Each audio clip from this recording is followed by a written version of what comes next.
Olá, eu sou a professora Mônica e hoje nós vamos dar continuidade à nossa aula passada, onde nós falávamos sobre as ligações químicas.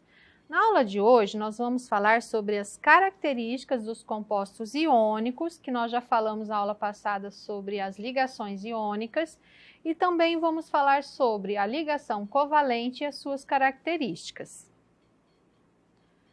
As características dos compostos iônicos. Na ligação iônica, os íons eles interagem devido às forças eletrostáticas entre os cátions e ânions, que nós falamos na aula passada, que vai gerar uma carga positiva e uma carga negativa. Isso leva à formação de aglomerados iônicos de arranjo regular, conhecidos como retículo cristalino. Todos os compostos iônicos no estado sólido são aglomerados iônicos. Aqui a gente tem a imagem, né, de um retículo cristalino do NaCl, que é aquela ligação química que nós fizemos na aula passada sobre o cloreto de sódio, que é o sal de cozinha. Os compostos iônicos, eles são sólidos à temperatura ambiente, considerando essa temperatura 25 graus Celsius. A intensa atração entre os íons, que os mantém organizados, formam um retículo cristalino e é difícil de ser alterada. Por isso, os compostos iônicos eles apresentam altas temperaturas de fusão e de ebulição. Por exemplo, a temperatura de fusão do cloreto de sódio é igual a 801 graus Celsius. Temperatura de fusão é aquela onde nós temos a matéria sólida, ela vai ser aquecida a 801 graus Celsius para se transformar num líquido, e esse é o ponto de fusão. O ponto de ebulição do NaCl é 1413 graus Celsius, que é a temperatura que ele precisa ser aquecido para se transformar de líquido em vapor. E aqui nós temos novamente, né, a aparência de um retículo cristalino do NaCl. Um comportamento interessante dos compostos iônicos é a capacidade de conduzir a corrente elétrica. Então, um material condutor de corrente elétrica, ele tem que permitir o movimento, né, das cargas elétricas. Então, dessa maneira, os compostos iônicos no estado sólido, eles não conduzem a corrente elétrica, porque os íons praticamente eles não se movimentam em razão da sua organização do retículo cristalino. Nós já falamos em aulas anteriores que uma matéria no estado sólido, as partículas elas ficam tão próximas uma das outras que o máximo que elas conseguem fazer é um movimento de vibração. Então, nesse caso, ela não conduz corrente elétrica numa substância iônica. Então, aqui no exemplo, nós temos, né, para mostrar que não transmite, aqui nós temos o NaCl e aqui nós temos um sistema elétrico. Se fosse um condutor de corrente, né, o fio está ligado no sal, ele deveria passar e seguir aqui, né, nesse caminho que não tem fio, o material que é o sal, né, deveria conduzir a corrente elétrica e acender a lâmpada. E não é isso que acontece, porque ele não conduz.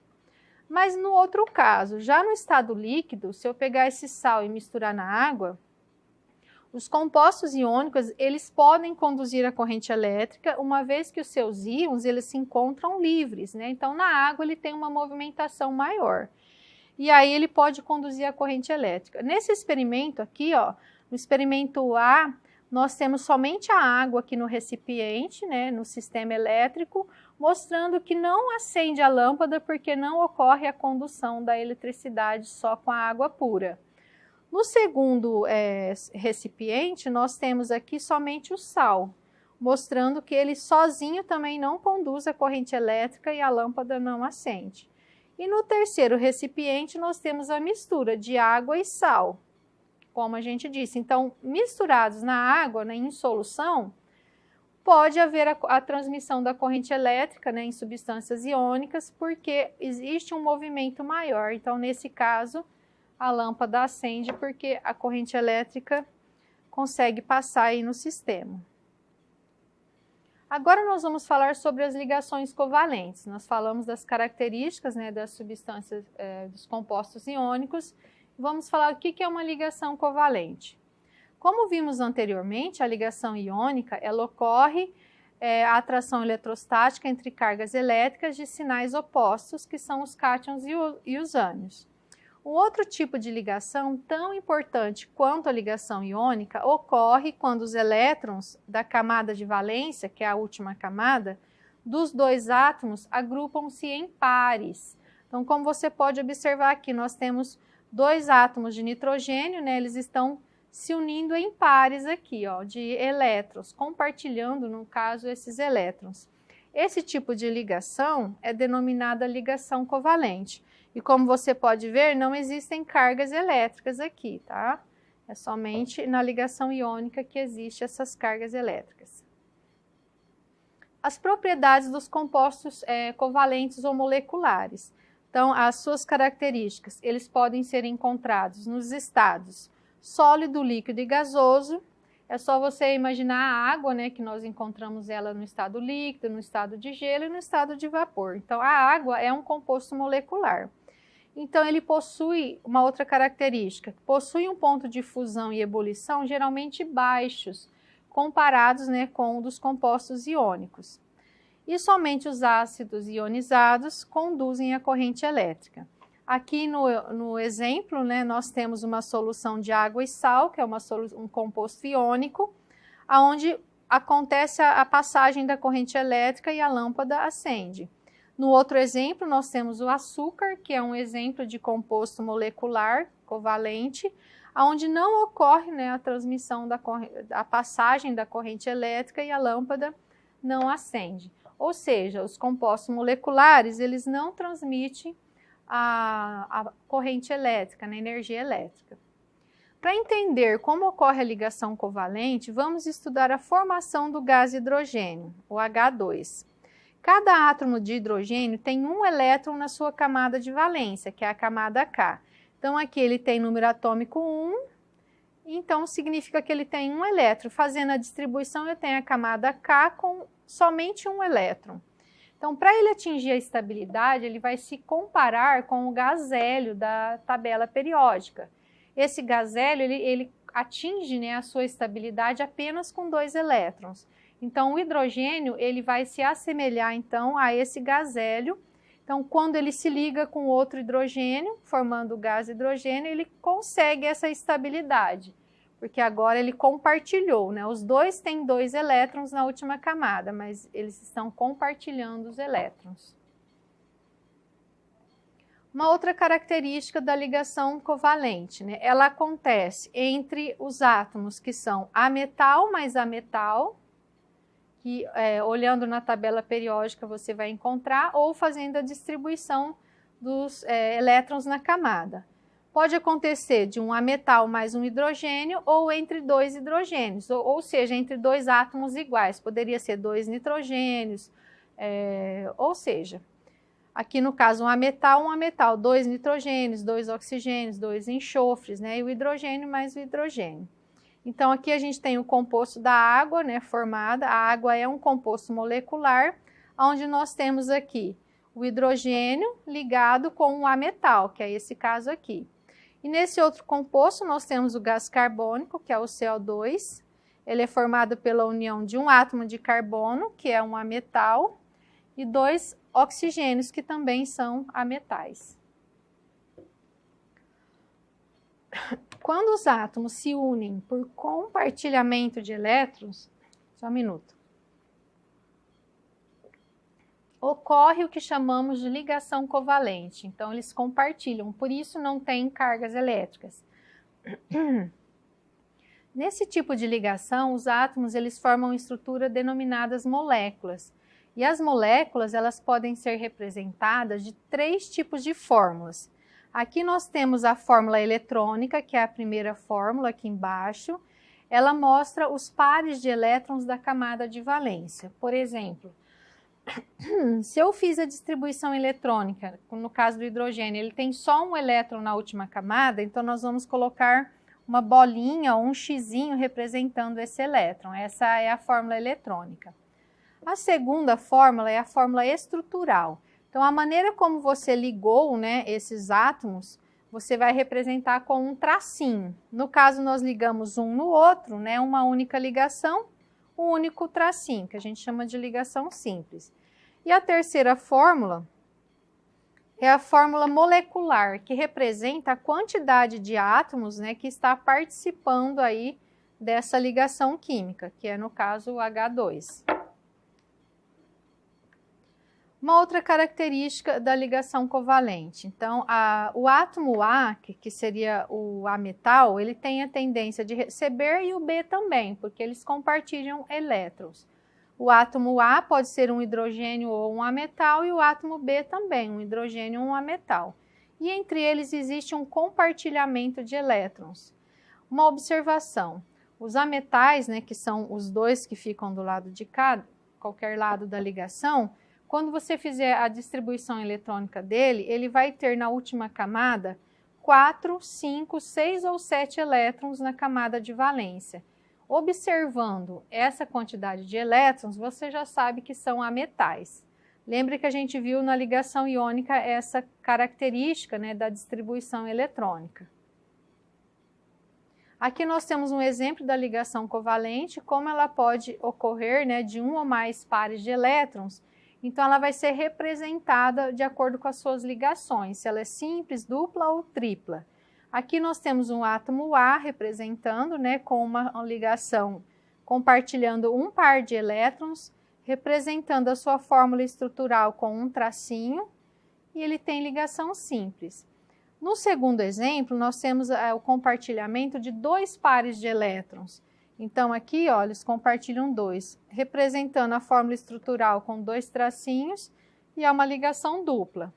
No terceiro exemplo, nós temos aqui 3 pares de elétrons compartilhados, tá vendo? 3 pares de elétrons. Aqui, representando a fórmula estrutural com 3 tracinhos, é uma ligação tripla. Aqui o exemplo de átomos, né? No caso de uma ligação simples, 2 hidrogênios compartilharam um elétron, um tracinho, né? Uma ligação simples e a sua fórmula molecular H2, que é a quantidade de átomos presentes na ligação. No segundo exemplo, o átomo de oxigênio, ele está compartilhando 2 elétrons aqui. Eu não lembro se vocês já viram isso aqui, eu acho que ainda não. A quantidade de elétrons da última camada, eu falei lá atrás, do oxigênio, por exemplo, é 6 elétrons. Como que eu vou distribuir aqui ao redor do símbolo, né, a quantidade da última camada? O átomo, quando a gente escreve o símbolo, ele tem 4 lados, né? O lado de cima, o lado de baixo, a direita e a esquerda. Então, em cada lado aqui, no máximo caberiam 2 elétrons, né? De 2 em 2 no total para dar 8, que é a quantidade que a gente quer chegar na última camada. Então, aqui no caso do oxigênio, quando a gente vai distribuir os elétrons, eu coloco na sequência. Um de cada lado, depois eu volto preenchendo. Então, eu colocaria 1, 2, 3, 4, 5, 6. Então, ficariam 2 lados aqui, faltando elétrons para preencher, que é onde vai ocorrer a ligação. Então, aqui é uma ligação com 2, que a gente chama de dupla, e a fórmula é o O2. Aqui no nitrogênio, ele tem 5 elétrons na última camada. Então, de 5 para 8 faltam 3 elétrons. Então, eu tenho aqui, ó, 3 lugares, né, 3 elétrons precisando de um parzinho, que a gente chama de par eletrônico. Então, aqui seria uma ligação tripla. E a fórmula, a quantidade de átomos que eu usei, N2. Aqui nós temos um exemplo para a gente rever todo o conteúdo aprendido. Essa é uma fórmula eletrônica, né, que a gente acabou de falar. Para eu saber quantos elétrons eu vou colocar ao redor, né, desse átomo, eu faço a distribuição eletrônica. O cloro ele tem 17 elétrons, eu distribuo 2, 8, 7. A última camada tem 7. Significa que eu tenho que pôr 7 elétrons ao redor do símbolo. Então, seria 1, 2, 3, 4, 5, 6 e 7.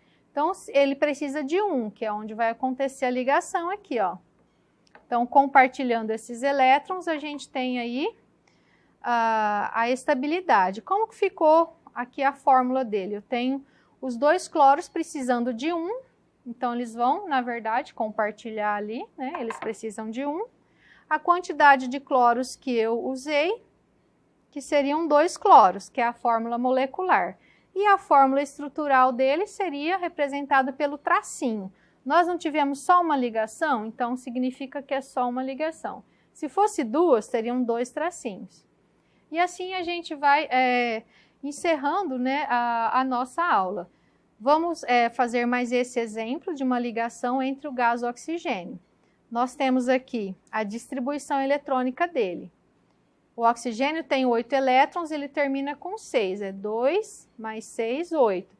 Então, esse 6 aqui, para chegar à estabilidade, ele precisa de 8 elétrons. Então, ele vai precisar, ele precisa de 2 elétrons para ficar com 8, né? Que é a estabilidade. Então, fazendo a distribuição, eu colocaria 6 elétrons aqui, ó. 1, 2, 3, 4, 5, 6, tá vendo? Então, e como vai ficar essa ligação? Aqui eu ficaria 2 átomos, né? E a quantidade de oxigênios que eu usei, se eu simplificar aqui, eu não preciso de 2, né? Simplificando, eu ficaria com somente 2 oxigênios e não 4. Essa é a fórmula molecular. Então, essa primeira fórmula que a gente viu, o exemplo A, é a fórmula eletrônica, onde você representa os elétrons ao redor do símbolo. Esse exemplo B aqui é a fórmula estrutural, onde você põe o tipo de ligação que aconteceu, né? Este com este, este com este. Então, ficou uma ligação dupla. E aqui no C seria a fórmula molecular, que é a quantidade de átomos que nós usamos.